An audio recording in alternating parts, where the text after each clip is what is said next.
un honor y un placer enorme estar aquí. Primero porque compartimos con amigos que nos vemos no tan seguido como queremos. ¿No hace falta el micrófono? Sí. Sí. ¿Sí? Porque lo para el video. Ok, bien. No nos vemos tan seguido como queremos, así que para mí es un placer por ese lado y bueno, y disfrutamos porque es algo que hacemos desde hace mucho tiempo, dedicándonos a la investigación y a la docencia. Hoy nos vamos a referir a la valvulopatía más frecuente, sobre todo en los países desarrollados. Es la principal causa de intervención valvular, tanto en los Estados Unidos como en Europa. Por ahí en África y en India no se da así, pero es la valvulopatía hoy por hoy más frecuente. No pasa. Ahí está, era este otro.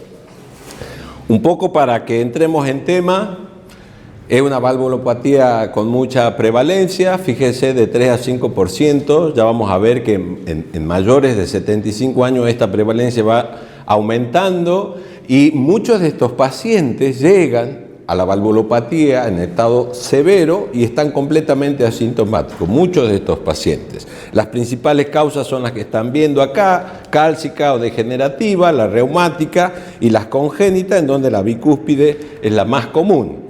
¿Por qué la prevalencia va en aumento? Básicamente por esto, se va cambiando la pirámide poblacional. Se calcula que para el 2050 se va a duplicar la cantidad de personas mayores de 60 años y eso implica más número de pacientes con estenosis aórtica. Y otro dato importante, fíjense que en los mayores de 80 años llega casi a un 10%, o sea, 1 de cada 10 pacientes mayores de 80 años tienen estenosis aórtica severa y algunos llegan asintomáticos y antes uno tenía la idea de que una persona de los 80 años era como que ya se le había terminado la vida. Hoy en día tenemos que cambiar ese concepto.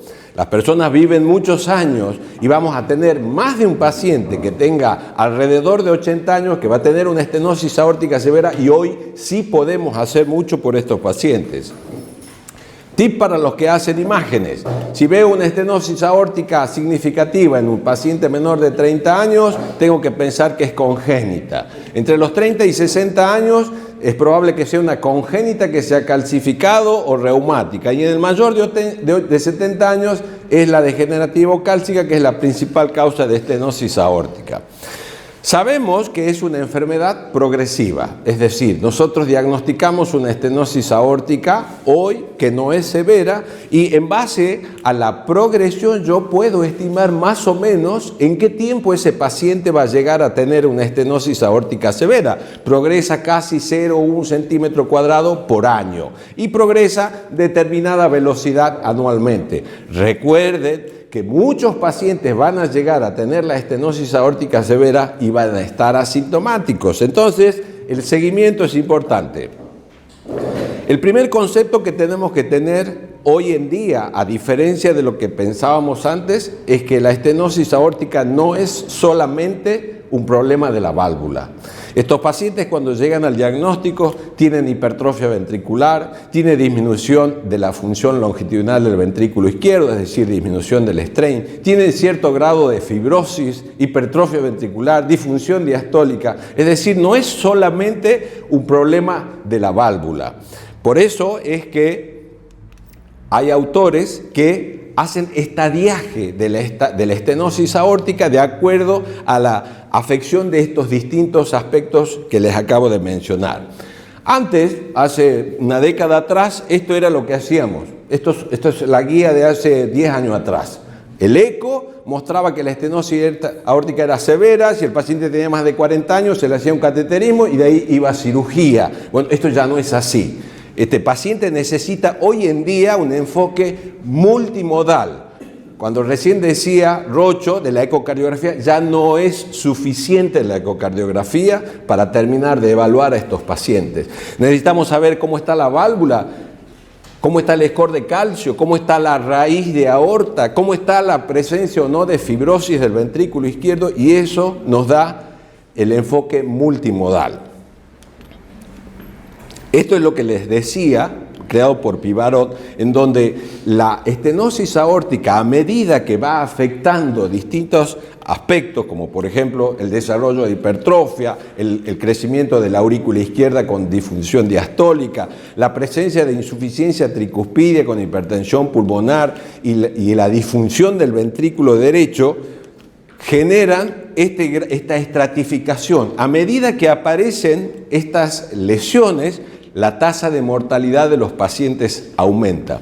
La única crítica que tiene este estadiaje de la estenosis aórtica es que estos aspectos pueden ser debido a otras causas, no es específico de la estenosis aórtica, pero es importante saberlo y no necesariamente se pasa uno después del otro. Un paciente puede aparecer con una estenosis aórtica en estadio 3 y pasar a la 5.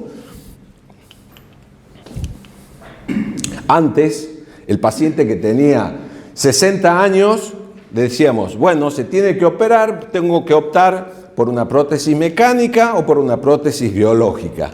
Hoy en día ya no es así. Los pacientes juveniles tenemos la cirugía de Ross. Antes de los 60 años podemos discutir si necesariamente tiene que ir a una prótesis mecánica. Entre los 60 y 70 años todavía se sigue discutiendo, pero en los países desarrollados la mayoría de los pacientes se ponen un TAVI. Después de los 70 años los pacientes van a colocarse una prótesis biológica y la prótesis biológica puede ser quirúrgica o percutánea.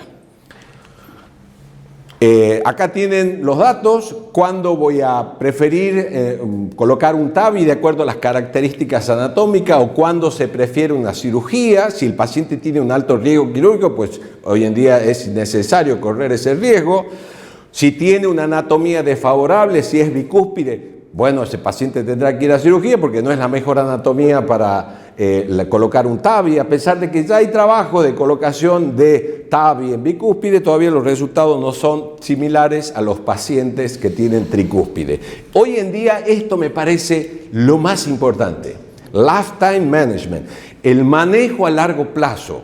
Nosotros teníamos un paciente que tenía 60 años. Hace unos años atrás. ¿Y a quién se le ocurría discutir que a ese paciente había que ponerle una prótesis mecánica? Porque yo le tenía que dar la mayor durabilidad pensando de que en un futuro va a necesitar otra cirugía. Bueno, hoy en día tenemos el TAV-in-TAV, tenemos el valve-in-valve. Entonces se puede llegar a discutir de acuerdo a esta expectativa de vida del paciente si realmente hay que poner una prótesis mecánica. Van a ver en centros importantes que muchos pacientes jóvenes salen con prótesis biológica, porque después yo tengo la opción, como les decía, de poner el valve-in-valve. Estos son los criterios para estenosis aórtica severa. Esto no ha cambiado en los últimos años, todos lo conocen, la velocidad máxima, gradiente medio más de 40, un área valvular menor a 1 centímetro, y acá tenemos un primer dilema.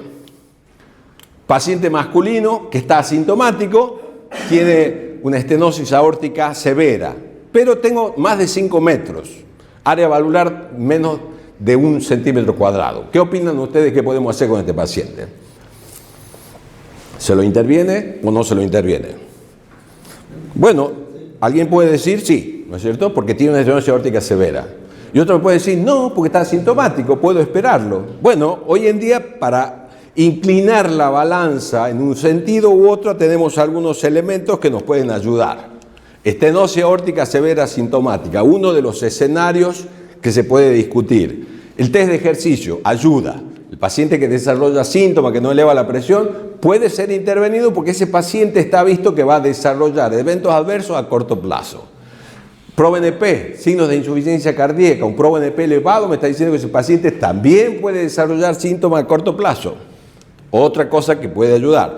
Los pacientes que tienen lo que llaman los americanos very severe, muy severa la estenosis aórtica, tienen más de 5 metros. Esos pacientes también desarrollan síntomas a corto plazo, como el paciente que les acabo de mostrar yo, tenía 5.2 metros. Bueno, ese paciente está asintomático, pero tengo un indicador de alto riesgo. Y fíjense, esto fue descrito ya en el Recovery, un trabajo que tiene ciertos años, hecho en la Clínica Mayo. Los pacientes que eran intervenidos tempranamente tenían 3 veces menos eventos adversos, entre esos mortalidad, que los que esperaban. Entonces, tener un paciente con una estenosis muy severa hoy en día es mejor intervenirlos tempranamente y no esperar ninguna aparición de síntomas. Estos datos están en la guía. Otro dato muy importante que tenemos que empezar a usarlo más frecuente, el score de calcio en la válvula aórtica. El score de calcio me indica el grado de severidad de la estenosis, la presencia de eventos adversos y más mortalidad. ¿Sí? Esto ya fue descrito hace muchos años. A medida que la estenosis aórtica es más severa, el score de calcio aumenta. Un score de calcio más de 1200 en la mujer y más de 2000 en el hombre me dicen que la estenosis es severa y, como les dije, tiene mayor incidencia de mortalidad.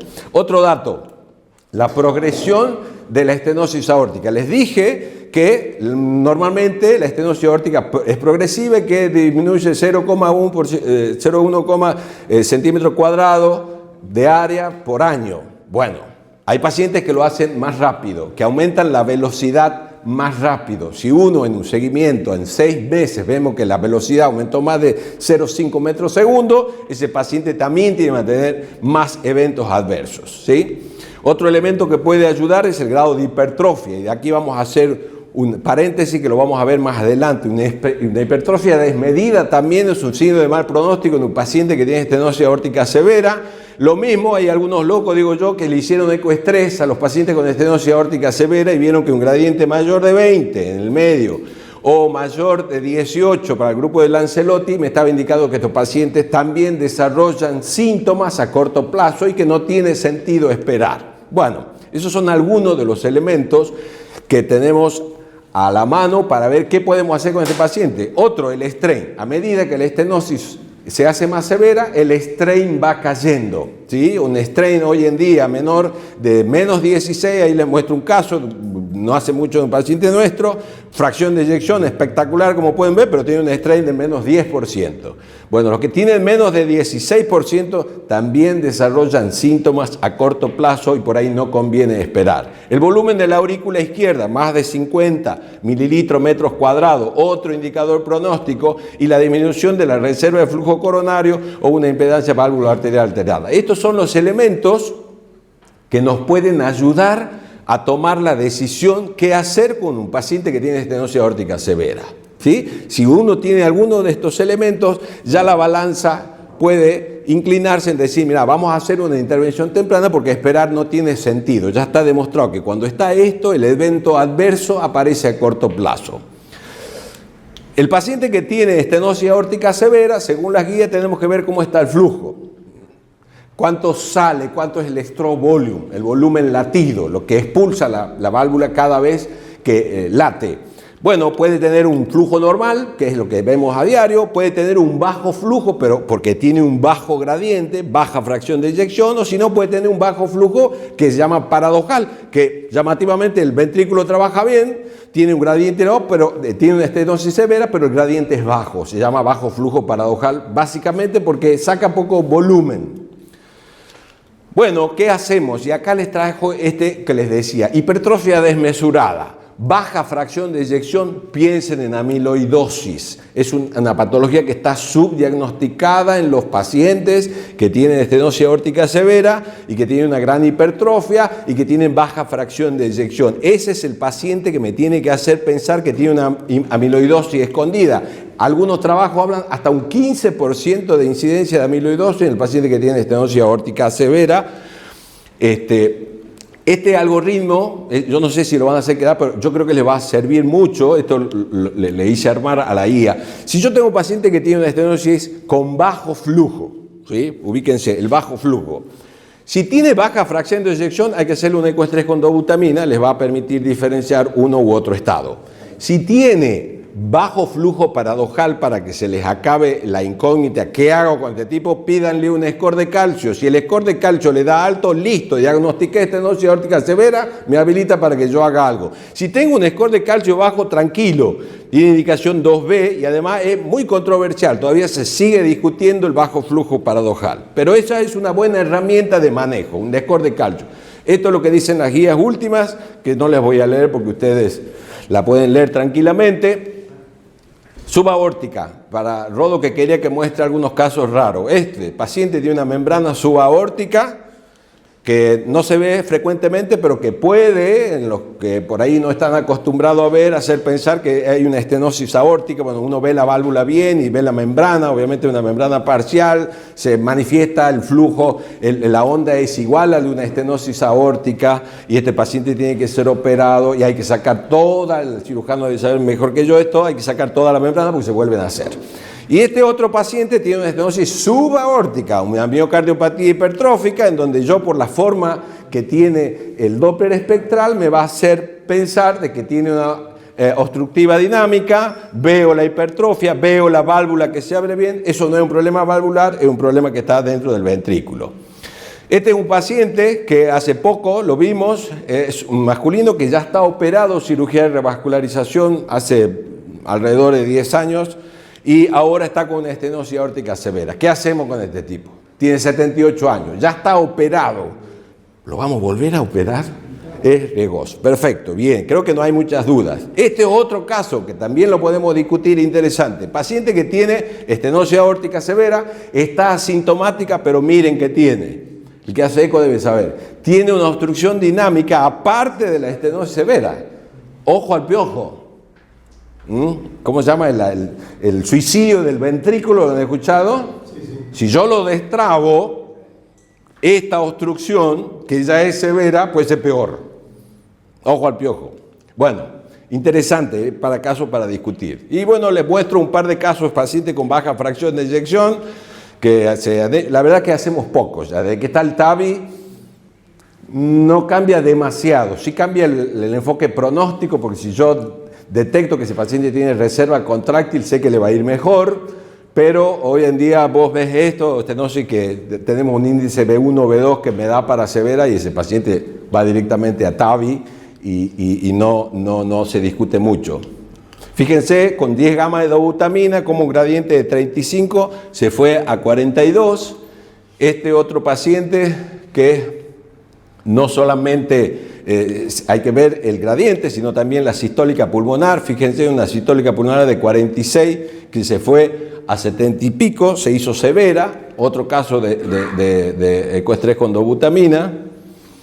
Y este es otro caso, masculino, 70 años, gradiente medio de 35, sin dobutamina, y con 10 gamma de dobutamina se hace severo. Bueno, estos pacientes uno confirma con el ecoestrés con dobutamina que tiene una estenosis verdadera, y obviamente el camino va hacia el tratamiento. Bueno, ha sido el resumen.